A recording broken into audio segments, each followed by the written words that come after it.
was good? Welcome to another hip hop album review. This is part 88. The album I will be reviewing today is Masta Ace's second album, Slaughterhouse, released in 1993. It's also the first album of the group Masta Incorporated, which consists of 7 members. Alright? For those who don't know who Masta Ace is, he's an MC from Brownsville, Brooklyn, New York. He got to start back in the mid 80s, like around 85, 86. And then, he's part of the hip hop conglomerate, the Juice Crew, which consists of mad people like Big Daddy Kane, Mr. Magic, Marley Marl, Big Daddy, I said Big Daddy Kane, Biz Markie, Granddaddy IU. Even though he was like more of a affiliate, Tragic Gaddafi, Craig G, countless others. And he was known for that. He was known being part of the song "The Symphony," and that got like all hip hop. That got all praise in the hip hop community, and so I guess people wanted more from Masta Ace. So 2 years later, after that came out in 1988, he had came out with what's the name of the album? Take a Look Around, which was released in 1990, which I'm trying to get my hands on, but it's actually out of print. It's hard to come by, you know what I mean? Because if I'm not mistaken, they released that album back in 2006, 2007, but that shit went out. That shit sold out so quick, like I don't know. I'm trying to get my hands on that shit, but like I said, it came out in 2000. It came out in 1990. Came out with 2 songs. I believe it was Music Man and Me and the Biz. But they were kind of like minor hits. They didn't really do much, so the album didn't really sell well. But it definitely has like a cult following. So after that shit, he had left Cold Chillin' Records, or they dropped it. I'm not sure what happened, but he was unhappy with what happened and stuff like that. So he just gathered his thoughts between 1990 and 1993, or I should say 92, and then 3 years later, he had came out with this album. Alright, Masta Ace Incorporated Slaughterhouse. Alright, Masta Ace Incorporated consists of 7 members. The members are Masta Ace himself, obviously, Ice U Rock, which is 3 people. Don't remember their names. I know one of them is Unique, and I forgot the other 2 that their name. They have like some crazy names, but like I said, Masta Ace, Ice U Rock, which is 3 people. Lord Digger, dope producer and dope MC, very underrated in my opinion. Paula Perry and Lachey, who's an R&B singer. All right, excuse me. So, like you said, it's fucking sick. I love the cover for this. It definitely sets the tone of the album. Singles off this album are there's 4 singles, which are Slaughterhouse, Cheap Ass Nigga, Style Wars, and Saturday Night Live. Right? Yeah, those are the 4 singles. Open it up. That's what the album looks like. Gotta apologize, the teeth fell out. I bought this album back in 2001, so so that kind of shows you the age of the album. By the way, this is not the re-release version, obviously. The reissue actually came out 2 years ago, back in 2012. So if you can get your hands on that, definitely pick it up, because it has like the remixes and the instrumentals and all that shit. But I'm good with this one. So, and a lot of other stuff you get on YouTube. But if you're a collector like me, definitely go cop and support. All right. That's what the album looks like right here. You see the members of you see Masta Incorporated right here chilling. Right here, you see Masta Ace just chilling. Then you see the crew just acting the fool. All right. This album definitely has a concept. The whole concept of the album is that Masta Ace was kind of like getting fed up with the state of hip hop at the time, because at the time you talk about like the early 90s, you talk about like 1992, 1993, and what was popping at the time was gangster rap, and gangster rap was coming out of the West Coast, because not to say that they were like definitely with the pioneers one of the pioneers, but I say different only because I say is that, you know, people like, you know, Just Ice, Schoolie D, or to me like the pioneers of gangster rap, but people don't really talk about that. People don't really, really give them credit for that. But that's a whole different topic. And shout out to the West Coast. There's no shots towards you guys or anything like that. But gangster rap was popping at the time, and you know, the West Coast was just, you know, just taking over storm. Kind of like how the South, how Atlanta, you know, people from Atlanta is like taking over right now. Like, you know, everybody's trying to sound like the South and shit like that. That's what was going on back in 1992, 93. All right, and you know, Masta Ace was kind of fed up with that shit. So this whole album is pretty much making a mockery of West Coast hip hop, or gangster rap, I should say. You know what I'm saying? Because gangster rap at the time was considered commercial, and like I said before, I said in one of my videos where I said there's a difference between mainstream and commercial hip hop. But you know, I'm not gonna get into that because I'll take over the whole video and shit like that. But like I said, that was what's popping at the time. So like I said, he was fed up, so he teamed up with them, with all the group members, and made this album possible. All right. Producers on the album are Unique, who's part of Icy Rock. Latif, I don't know who that is.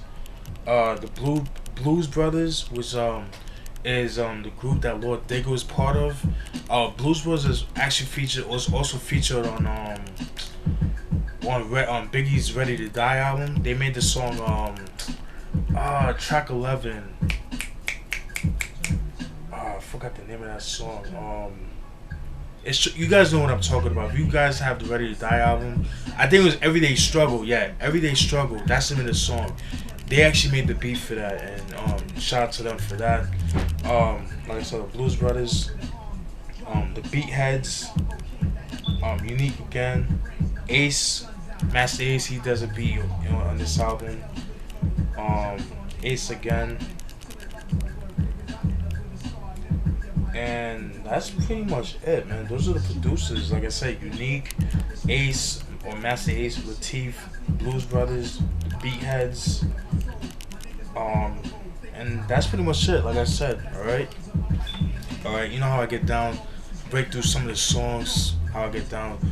Track one, A Walk Through the Valley. It's pretty much an intro. It's pretty much like, you know, you hear a beat being played. In the background, you just hear Masta Ace talking. He's just talking about how he's fed up with the state of hip hop, like saying like how how you gonna play a gangster, but you know you're just playing victim to you're just being part of the whole black and black crime problem, and that's what he was talking about with the gangster, with the whole gangster fascination that was going on. All right. Track 2, Slaughterhouse, which was a single. They have a video for that. I'll post down in the description box like I always do. That's a pretty dope song. I like how because it's actually 2 songs into one. The first track is like where the first track, the beat was it sounds like you got like EPMD's you guys should chill, but they pitched it down really. They really pitched it down. It really sounds really dark and distorted, and that was pretty dope. And like the second half of the song, it's like a different beat and stuff like that, and you know, just like it's a different beat, and then they just rap their asses off. That song, I kind of believe that was kind of, like I said, that was a shot towards the West Coast, because at the time, obviously not only lyrics wise, but I feel like production wise too, because at the time, like, you know, West Coast, like a lot of G-Funk MCs or producers at the time was using a lot of, especially Dr. Dre was using a lot of P-Funk samples, like a lot of Parliament samples, you know, Sly and Family Stone, you know, a lot of George Clinton samples, you know what I mean? So that was kind of like a shot, you know. That's my intent, that's my thoughts on that. But it's a pretty dope song. Highly recommend checking that song out. Digger Dome, which, like I said, is the second half of that song. All right. Track 3, Late Model Sedan, pretty dope. It's kind of like talking about how you know, it's just like, well, what did I get from that song? That like where what is gonna get to the next track. What I'm talking about is pretty much talking about how you know, the cops is like fucking with you because you have a nice car, you know, stuff like that, and just pulling you over that shit. Which brings to me the next song, Jeep Ass Nigga, where I talk about how you know, like I said before, like where, you know, the cops just pull you over because you have a nice car, and at the time, like back in the early '90s, if you had a Jeep, you was that nigga. Like whatever it was, Nissan Pathfinder, you know, a 4Runner, a Toyota 4Runner, a Samurai, a Suzuki Samurai Sidekick, you know, car like Jeeps like that, you know, SUVs at that time, Land Rovers, you know, shit like Range Rovers, all that shit, you know what I mean?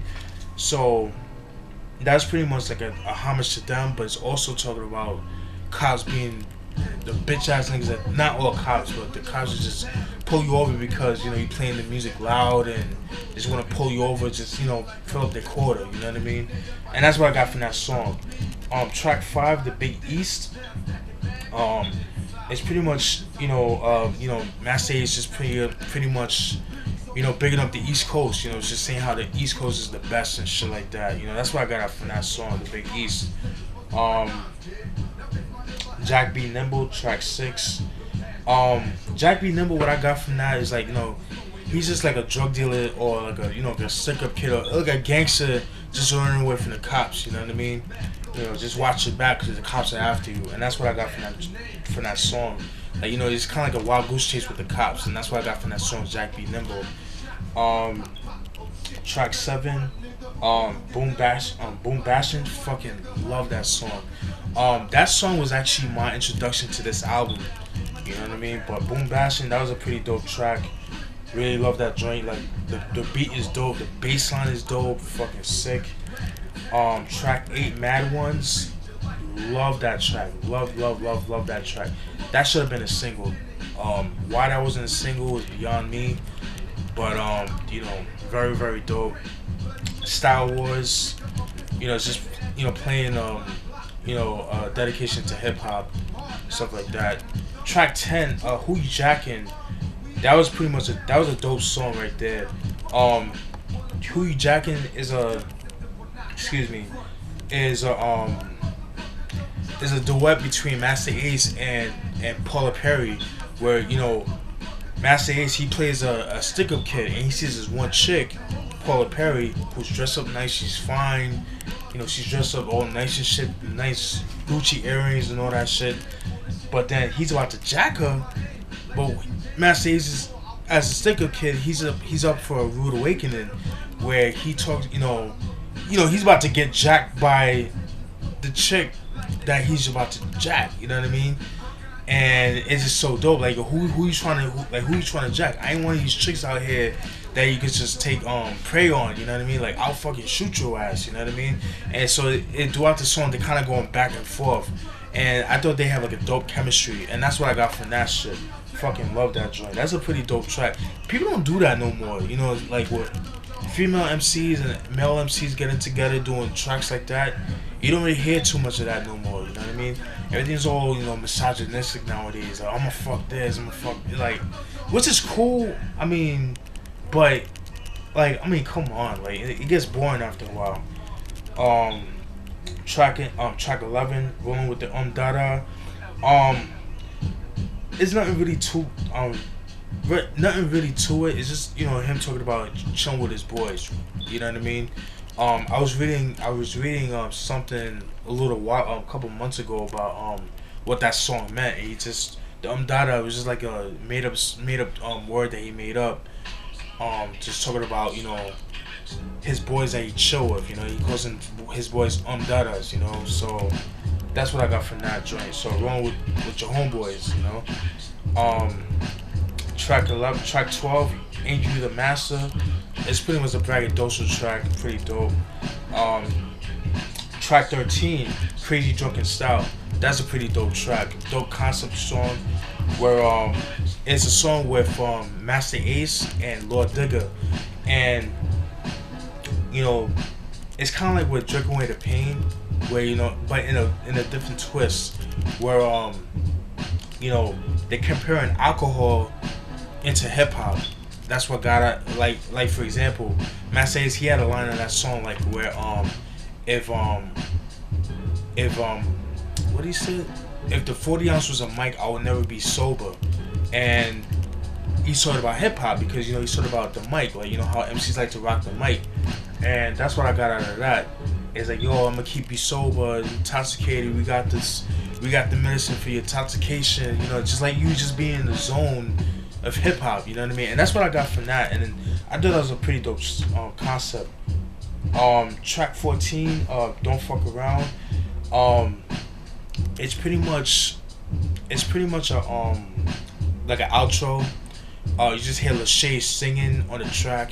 It uses the same sample as DOC's Funky Enough, which uses the dun dun dun dun dun dun dun dun. Like that uses that same sample, but but it sounds a little bit more darker. They kind of pitch down the sample, and it sounds pretty dope. And then you just hear Shady doing her thing on that joint.